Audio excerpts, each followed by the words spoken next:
sebelum apa-apa yang dibahasnya, pasti orang kurang cakap nih. Yus, kau tidak pergi sembahyang lah. Sekarang hari Minggu, kau tidak pergi gereja kali, gitu kan? Jadi saya di sini dahulu saya cakap ya, sebelum orang cakap saya cakap, saya lagi demam, kurang sehat ya, kurang sehat semalam makan tetap makan sudah makan terlalu banyak, lepas tuh itu asam-asam lah, demam saya sekarang selisima, terus bangun selisima apa kurang sehat nih, mandi tadi mandi, pas mandi saya keluar sekejap, wah macam pening kepala saya, ini demam lah, kira demam gitu, jadi saya tidak dapat sembahyang ya. Oke, jelas ya di sini. Ya, semoga Anda cepat sembuh ya. Tapi sebenarnya gini loh kawan, orang Kristen itu sebenarnya nggak perlu sakit, ya, bukan nggak perlu, semestinya nggak sakit. Dan orang Kristen itu semestinya nggak bodoh. Dan orang Kristen itu ya semestinya berlaku seperti Tuhan. Kenapa? Pada diri mereka konon ceritanya ada Tuhan. Ada Tuhan kawan pada diri kalian itu. Ada Roh Kudus, di mana Roh Kudus itu katanya Tuhan. Jadi seharusnya kalian itu nggak perlu sekolah. Kenapa? Ada Tuhan di dalam diri Anda. Orang yang kerasukan setan saja mampu melakukan hal-hal yang dahsyat. Loh, kalian yang merasuki Tuhan. Luar biasa kan? Ada Roh Kudus di dalam diri kalian. Jadi kalau sakit seperti itu mah, aduh, kemana Tuhannya? Ya, harusnya kalian itu nggak usah naik pesawat. Kalau mau ke luar negeri langsung aja sekejap. Mau Amerika, langsung tiba-tiba muncul di Gedung Putih. Ya kan gitu. Harusnya begitu kalian itu. Karena kalian punya Tuhan di dalam diri kalian masing-masing. Ada Roh Kudus. Tapi faktanya masih juga sakit. Baru juga plus sudah nggak pergi ke tempat happy-happy. Biasanya kan kalau hari Minggu tempat happy-happy, tempat baca-baca biblos gitu. Harusnya, masa baru flu aja sudah kayak begitu. Terus Tuhan yang ada dalam diri Anda itu kemana? Tidur. Aduhai, siapa di dalam Kristen cakap saya tidak pernah sakit, saya tidak pernah tua?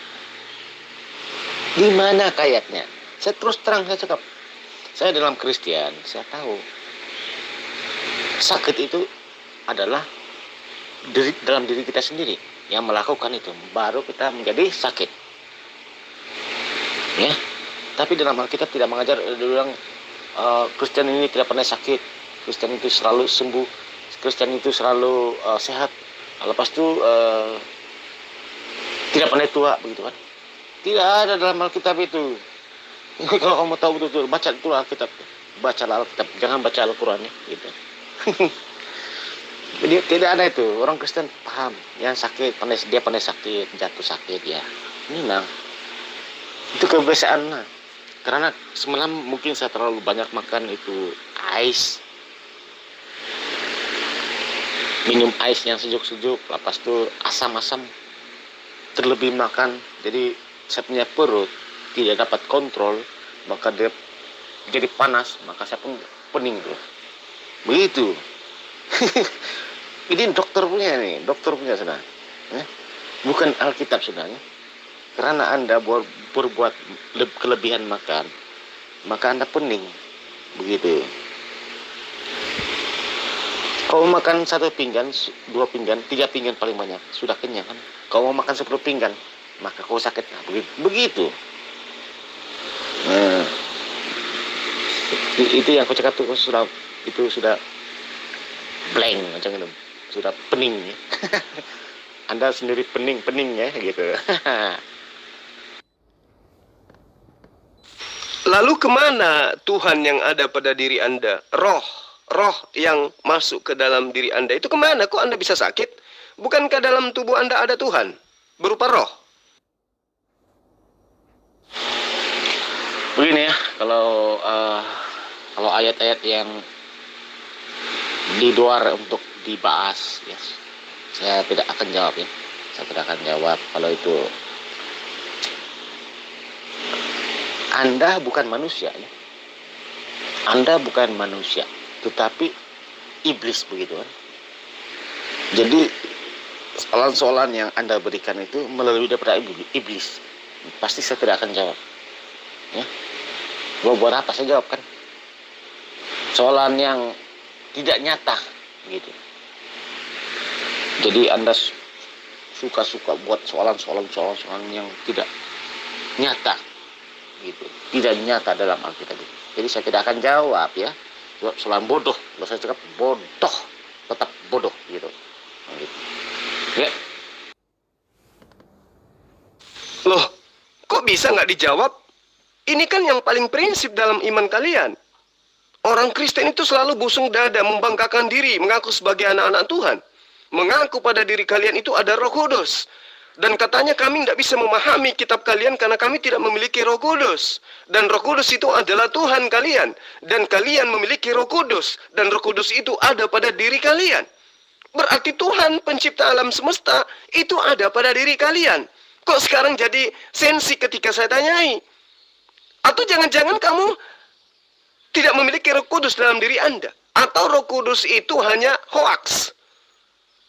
Yang sebenarnya adalah Roh Kudus sesuai dengan Quran, yaitu malaikat Jibril yang mengajarkan segala sesuatunya kepada Rasul Muhammad SAW. Ataukah memang betul Roh Kudus itu adalah Tuhan yang senantiasa menyertai kalian? Nah, makanya saya katakan, kalau Anda itu memiliki Tuhan di dalam diri kalian, Tuhan yang langsung nusul di dalam wujud kalian, masuk ke dalam roh kalian itu, maka kalian itu tidak perlu sakit. Karena tubuh kalian itu menjadi rumah Tuhan. Rumah Tuhan kok sakit? Nah, di sini perlu berpikir. Jangan-jangan Roh Kudus yang diajarkan itu hanya merupakan halusinasi aja. Jangan-jangan yang diterangkan oleh Al-Quran Roh Kudus adalah malaikat Jibril yang datang mengajarkan segala sesuatunya kepada Rasul Muhammad SAW untuk diajarkan kepada seluruh manusia tentang hukum-hukum keadilan dan pengisapan dunia akan dosa. Jangan-jangan itu. Tapi kalau Anda ngotot Roh Kudus itu adalah Tuhan yang datang kepada pribadi-pribadi Kristen, tolong jawab, kemana Roh Kudus Anda ketika Anda sakit? Ayo. Baru flu aja Anda sudah nangis kayak begitu. Tolong dijawab ini penting. Silakan. Jadi kalau tidak ada jawaban, ya selalu saya jawab, ya. Allah tidak mencipta tulisannya. Allah tidak pernah mencipta tulisan. Manusia itu yang mencipta tulisan. Allah hanya menyampaikan. Lalu Nabi Musa menulisnya. Tulisan itu. Maka Musa itu manusia. Ya. Ini bukan ajar mereka. Apakah Islam di Al-Quran kamu tidak mengajar begitu? Allah hanya menyampaikan. Lalu Musa yang menulisnya. Jadi tulisan itu adalah di tangan manusia. Ya. Di tangan manusia, bukan di tangan Allah, ya. Di tangan Musa, manusia itu. Nah, di situ yang kamu gagal itu. Apa ini kau punya pemikiran? Kamu pikir itu Al-Quran kamu itu jatuh dari langit kah? Tidak ada itu. Temberang itu. Penipu itu. Jatuh dari langit kah? Bodohnya orang. Jadi kalau jatuh dari langit, buat apa itu manusia-manusia itu sana? Kan tidak logik itu. Saya kasih tahu kamu. Ini saya belum cakap lagi yang kenapa kalau jatuh dari langit, kan nanti saya mau tanya lagi tadi. Saya bukan tanya. Saya mau berpikir lagi itu. Apa itu? Kenapa jatuh dari langit? Sedangkan duit pun tidak jatuh dari langit kalau kau tidak bekerja. Bodoh kan? Oke. Anda kembali kepada tema. Oke. Kalau Musa menulis, karena dia menulis firman Tuhan. Allah menyatakan diri kepada Nabi Musa alaihissalam. Wajar. Nah, Lukas menulis. Paulus menulis. Markus menulis. Orang yang disebut Matius, Yohanes menulis. Itu wahyu dari mana? Maka wajarlah kemudian tulisan-tulisan mereka itu berubah-berubah. Karena mereka bukan nabi, mereka bukan rasul. Ya, hanya penamaan rasul diambil dari Quran untuk mendudukkan mereka supaya dianggap sebagai wahyu Tuhan yang mereka tuliskan. Mereka bukan nabi. Maka wajar tulisannya berubah-berubah. Lagian kalau tidak berubah pun tulisannya bukan wahyu Tuhan. Anda aja yang mengimani wahyu Tuhan. Wahyu aja ambil dari kata Quran kok. Penamaan Alkitab juga ambil dari Quran kok, supaya karangan-karangan ini dianggap sebagai firman Tuhan. Kan begitu. Saya sudah mengajarkan kepada Anda tadi, yang dicipta sempurna adalah manusia, yang menciptakan dan yang berkarya tulisan kemudian adalah manusia. Makanya Allah menerangkan, Allamal insana allama bil kalam. Al-Quran itu sudah nyata menyatakan itu. Anda aja kelamaan tidur. Sekarang kembali kepada tema yang tadi. Kita sudah tinggalkan itu. Anda tidak ada ilmu di situ. Nah, sekarang kita masuk ke tema yang berikutnya. Kemana Roh Kudus yang ada pada diri Anda? Kok Anda bisa sakit? Sementara orang-orang percaya menurut kitab Anda mampu membuat orang sakit itu sembuh ketika orang itu meletakkan tangannya di atas kepalanya. Mampu bahasa asing, minum racun tidak mati. Ayo, jangan Anda permalukan diri Anda. Baru flu aja sudah sudah nangis kayak begitu. Harusnya COVID itu nggak ada. Kenapa? Karena kita punya orang Kristen, Pak. Orang-orang yang ada Tuhan di dalam diri mereka. Ada Roh Kudus dalam diri mereka. Mereka menyentuh orang sembuh. Tapi faktanya apa? Hoax. Saatnya Anda sadar. Tinggalkan agama yang membuat Anda itu linglung. Membuat Anda itu malu. Anda malu sekarang. Anda ngaku saya tidak ke gereja. Tidak nyanyi-nyanyi hari ini. Karena saya lagi sakit. Loh, Roh Kudusmu kemana, coy? Bukankah Roh Kudus itu Tuhan? Tuhan ada dalam diri Anda. Gimana sih? Jangan-jangan roh setan yang Anda katakan itu. Jadi kembali kepada tema. Mana Roh Kudus Anda? Kok Anda bisa sakit? Jangan-jangan yang sakit itu adalah roh yang ada dalam diri Anda. Silakan jawab. Bingung-bingung kon. Anda paham kah? Anda berkata itu. Anda paham Anda punya kata-kata itu? Anda paham kah? Anda punya kata-kata itu tadi itu. Hah? Anda tidak paham kah? Oke, kamu cakap manusia yang mencipta mesin memproduksi kopi itu. Oke, sekarang saya cakapkan Allah mencipta manusia. Manusia mencipta tulisan. Lalu bagaimana ini? Anda pikir, buka pikiran itu. Jangan dibekukan. Manusia mencipta mesin mencipta bubuk kopi. Ya, sama kan? Allah mencipta manusia mencipta tulisan. Apakah sama atau tidak? Anda pikir baik-baik, jangan tutup pemikiran kamu itu. Oke? Anda sudah mengatakan seperti itu. Ya, saya akan berkata begini. Jelas kan? Lalu poin apa yang Anda ingin dapatkan ketika Anda bertanya, apakah Allah menciptakan tulisan? Poin apa yang Anda ingin jajakan di situ? Saya sudah mengatakan kepada Anda, laqad khalaqnal insana fi ahsani taqwim. Kesempurnaan manusia kemudian itu membangkitkan kecemburuan para makhluk termasuk malaikat. Termasuk iblis. Sehingga mereka tidak mau sujud kepada makhluk bernama manusia itu. Karena manusia diberi kemampuan untuk berkarya, mencipta. Manusia menciptakan tulisan melalui upaya yang Allah berikan terhadap manusia. Laqad khalaqnal insana fi ahsani taqwim. Jangankan tulisan, baja yang bertonton manusia bisa buat melayang di udara.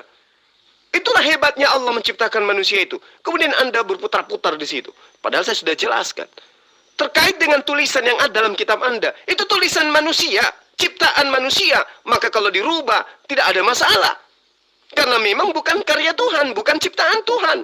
Itu ciptaan manusia. Berbeda dengan Al-Quran. Inna nahnu nazzalna zikra wa inna lahu lahafizun. Beda. Al-Quran tulisan, kitabmu juga tulisan. Al-Quran ada jaminan dari Allah. Al-Quran itu diwahyukan oleh Allah. Dan kemudian Al-Quran itu dijaga oleh Allah. Sekarang kitab Anda yang dituliskan Markus, Paulus, dan seterusnya. Ada jaminan dari Allah untuk menjaganya? Tidak ada. Kalau Al-Quran, stempelnya jelas. Inna nahnu nazzalna zikra wa inna lahu lahafizun. Tidak ada dalam kitab lain. Allah tidak pernah menjamin. Malah kalau di kitab Anda, itu diancam kemudian. Ya, diwanti-wanti oleh penulisnya kemudian. Musa mengatakan, Ya, sedangkan aku masih hidup, kalian sudah menunjukkan tegar tengkuk kalian. Banyak data di dalam kitab Anda yang mengatakan siapa yang menambah tulisan-tulisan di dalam kitab ini, siapa yang mengurangi tulisan-tulisan di dalam kitab ini akan mendapatkan murka dari Allah. Kalau di Al-Quran mana ada yang kayak begitu? Al-Quran malah menantang. Silakan Anda rubah, silakan Anda buat semisal, silakan Anda buat tantangan kitab yang sama yang bisa menyamai dengan Al-Quran. Tidak ada itu. Allah menantang kemudian. Al-Quran menantang alam semesta ini untuk bisa Al-Quran itu dirubah. Tapi tidak ada yang mampu merubahnya. Kalau kitab Anda, jangan sampai ada yang menambah-nambah. Jangan ada yang mengurangi. Artinya, tidak ada jaminan dari Allah terhadap kitab Anda. Makanya kitab Anda dirubah-rubah. Ya, semoga Anda sadar di situ. Ya, kembali kepada tema. Kita sekarang berbeda tema. Kemana Roh Kudus yang ada dalam diri Anda? Kok Anda bisa flu? Ayo, kok Anda bisa flu? Katanya ada Roh Kudus dalam diri Anda. Ayo, jawab itu. Aduh, yang cipta tulisan itu Musa. Oke? Anda paham? Jadi manusia yang mencipta tulisan, bukan Allah ya. Jadi Allah yang menyampaikan. Oke, begini. Jadi Yohanes, Paulus, Petrus, siapa lagi? Markus pun juga menulis kan? Kan tulisan-tulisan itu berasal daripada firman. Jadi Yohanes, Matius itu, Matius lah sebagai satu contoh. Matius itu siapa? Pengikut Yesus kan? Yesus itu siapa? Allah itu. Jadi apa-apa yang dia melihat Yesus buat, dia lakukan. Tulisan itu, apa yang Yesus sampaikan, dia akan tulis begitu. Dia akan tulis di situ. Bukan di tangan Musa saja yang menulis ayat-ayat itu. Sampai dari awal Alkitab itu sampai di perjanjian baru sampai habis. Bukan Musa semua. Ya. Di manakah Allah berfirman itu, maka orang-orang itu yang menulisnya. Ya. Yohanes, Petrus, Matius kan, sebagai contoh tadi kan, saya jelas lagi. Di hadapan dia itu adalah Allah itu. Apa yang Yesus cakap, dia tulis itu, dia tulis. Begitu. Jadi yang cipta tulisan itu adalah manusia, bukan Allah itu. Kenapa Yesus tidak tulis sendiri? Karena dia Allah. Kan? Benar kan? Kenapa Yesus tidak tulis? Karena dia Allah itu. Itulah jawabannya. Maka si Matius ada di dalam Alkitab itu, Matius yang tulis. Dia menyampaikan kepada seluruh manusia. Boleh paham di sini? Nenekmu kiper lah. Kalau kau katakan bahwa Musa menulis firman Allah, itu betul. Karena Allah yang menyatakan diri kepada Musa. Tapi kalau kemudian Anda mengatakan Paulus, Markus, Lukas itu menulis juga firman Allah, nenekmu kiper lah. Ya, di mana dikatakan di kitab Anda perjanjian baru itu Allah berfirman? Di mana? Ada. Tunjuk satu ayat kalau ada. Satu ayat aja. Kalau ada di dalam kitab Anda perjanjian baru Allah berfirman atau Tuhan berfirman, berarti kitab Anda betul firman Tuhan. Tapi tunjukkan satu ayat kalau ada. Anda tidak akan menemukan itu. Kenapa? Karena itu tulisan pengarang berdasarkan hasil penyelidikan, bukan wahyu, bukan firman Allah. Kalau kemudian Anda mengatakan Yesus tidak menulis karena dia Allah itu sendiri, nenekmu kiper. Ya, berarti semua orang yang tidak menulis tapi mengatakan sesuatu itu Allah. Begitu. Rasulullah Muhammad SAW menyatakan Al-Quran, dia tidak pernah menulis. Berarti Muhammad SAW itu Allah. Ya, belajar pakai otak gitu loh. Ya, mau lari kemanapun Anda tidak akan pernah bisa. Kenapa? Kan yang Anda ajarkan adalah ajaran pagan. Anda bertabrakan dengan kitab Anda sendiri. Di dalam Ulangan 4 nomor 2, ya, barang siapa yang menambahkan, barang siapa yang mengurangi. Ulangan 12 nomor 32 juga begitu. Jangan kau menambah, jangan kau mengurangi. Amsal 30 nomor 6 juga begitu. Belum lagi di Wahyu 22 nomor 18, nomor 19. Barang siapa yang menambahkan perkataan-perkataan di dalam kitab ini. Kalau Al-Quran mah beda. Al-Quran itu justru menerangkan dirinya. Inna nahnu nazzalna zikra wa inna lahu lahafizun. Kami Allah yang mewahyukan Al-Quran. Kami juga yang akan menjaganya. Itu baru kitab suci. Lah kitab Anda dikenal sama Yesus aja kagak. Jangan legalitas dari Allah. Jangan jaminan dari Allah. Jaminan dari Yesus ada nggak tentang karangan Lukas, karangan Paulus, karangan Markus, karangan orang yang dibilang Yohanes? Ada nggak? Nggak akan pernah bisa kamu temukan. Meskipun itu kumismu, ya, kumismu itu pindah di puting dadamu, itu nggak akan pernah bisa kau tunjukkan data itu, kecuali direvisi lagi.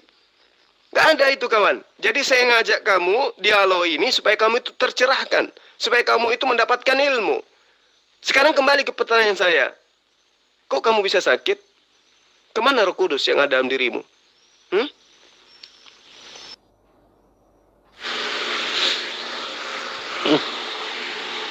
Oh benar lah nih kalau begini. Tidak ada benar gitu. Dengar penjelasan saya pertama di awal itu. Saya punya tajuk itu, siapa yang mencipta tulisan itu, manusia atau Allah? Lalu kamu sekarang macam mana? Kebingungan kan? Kebingungan. Lalu begini. Lalu disalahkan situ, lalu disalahkan di situ, lalu disalahkan di situ. Mana boleh begini? Kan jawabannya senang saja. Siapa mencipta tulisan itu? Manusia atau Allah? Ya manusia. Begitu, senang kan?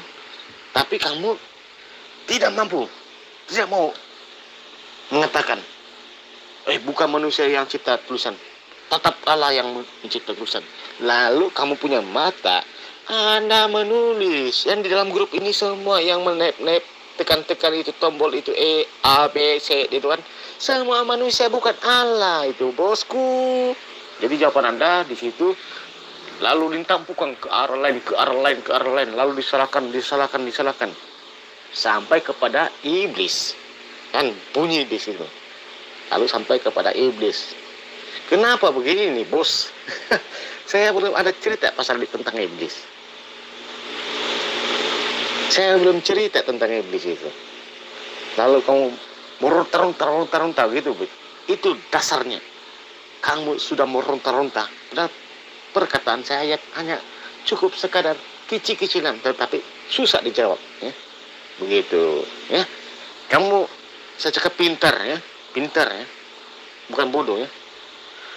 Tetapi pintarnya itu Anda tidak dapat, ya. Anda tidak dapat sesuatu itu. Orang yang temberang pasti tidak dihormat. Orang yang diam-diam pasti dihormat, begitu. Beginilah perkataanku itu, bosku. Nah, jadi saya belum cakap tentang iblis nih ya. Nanti kita akan masuk di sana perlahan-lahan gitu, bos. Dan terburu-buru ya.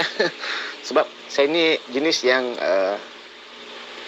fakta kebenaran, mencari kebenaran, fakta itu. Kita ambil di situ. Jangan terburu-buru, ya. Jangan, wah saya ini hebat. Banyak lagi orang yang lebih hebat daripada kita. Begitu. Banyak lagi manusia yang pintar daripada kita. Begitu.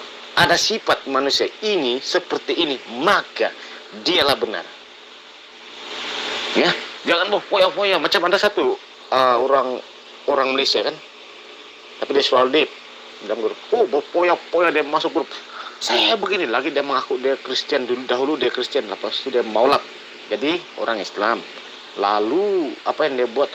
Dia poya-poya. Tapi akhirnya bertemu dengan saya. Akhirnya dia tidak bisa jawab. Akhirnya dia lari dari grupnya. Kenapa? Malu dia punya perkataan. Banyak orang Islam melihat pandangan dia berkata itu. Orang yang Islaman dia pun tidak suka.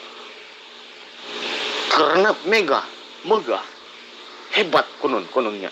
Tetapi tidak sehebat seperti manusia yang tunduk, rendah diri, hati mulia, berdiam, Begitu bosku.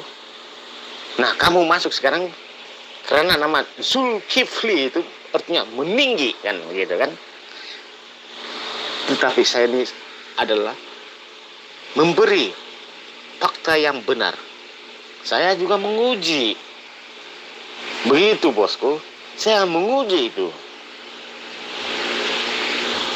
Orang-orang Malaysia yang ada satu orang Islam bukan? Malaysia punya orang dia Islam.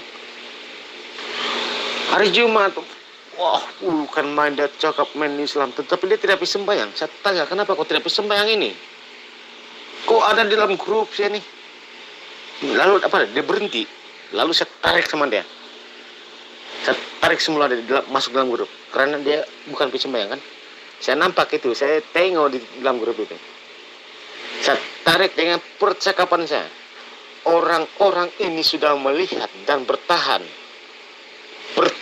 dan ingin berdebat dengan saya, ingin mau cakap dengan saya. Tetapi kita tengok dah, apakah yang saya cakap hari ini, yang voice hari ini, dia akan masuk atau tidak. Nah, dia masuk. Ternyata kok gagal gitu. Saya bukan penyiasat.